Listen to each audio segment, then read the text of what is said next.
এই প্রতিবেদনে যতগুলো ছবি দেখানো হচ্ছে তার বেশিরভাগ ছবিতেই রাগডাক ছাড়াই মুখ দেখিয়েছেন নারী যৌনকর্মীরা। প্রকাশ্যে মুখ দেখালেও এরা প্রত্যেকেই নিজেদেরকে সমাজের নিষিদ্ধ, কলঙ্কিত ও অপ্রয়োজনীয় মানুষ মনে করেন। বাস্তবতাও আসলে তাই। সারা দুনিয়ায় পণ্য কেনাবেচার মতো নারী দেহের বাণিজ্য হয়, ব্যবসা হয়, তবে তা করতে হয় আড়ালে আবডালে, সবাইকে লুকিয়ে চুকিয়ে। কারণ বাংলাদেশে যৌনকর্মের কোনো আইনি স্বীকৃতি কিংবা অধিকার নেই। এসব নারীরা মূলত পেটের টানেই এ পেশায় আসেন। বাংলাদেশের প্রায় 1.5 লাখ নারী কিংবা কিশোরী শুধু শরীর বিক্রি করেই সংসার চালান। এদের অধিকাংশের ক্ষেত্রেই এটা সত্য যে যেদিন খদ্দের তাদের পছন্দ করেন না, সেদিন তাদের চুলা জ্বলে না। আমাদের মতো দেশে এই পেশার যেন সমস্যার শেষ নেই।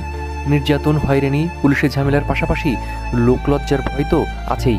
এর মধ্যে উটকো ঝামেলা হচ্ছে এদেশের অধিকাংশ খদ্দেরই কন্ডোম ব্যবহার করতে চান না।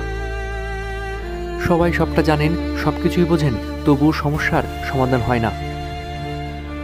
তাই এ পেশায় জড়িত নারীরা যুগের পর যুগ পতিতা হয়েই বেঁচে থাকেন। এত সমস্যার পরেও এবার খবর এসেছে ভিন্ন রকম। নারী সংস্কার কমিশন নারীর যৌনকর্মকে পেশা হিসেবে স্বীকৃতি দেওয়ার সুপারিশ করেছে। তবে শেষমেশ কী সিদ্ধান্ত হয় তা কেউ জানে না। পেশা হিসেবে মানা হোক বা না হোক, রাষ্ট্রের পৃষ্ঠপোষকতায় পেশা বদলই এই নারী যৌনকর্মীর যে একমাত্র মুক্তির পথ, এটাই অনেকেরই বিশ্বাস। প্রিন্স মঞ্জুর, ঢাকা।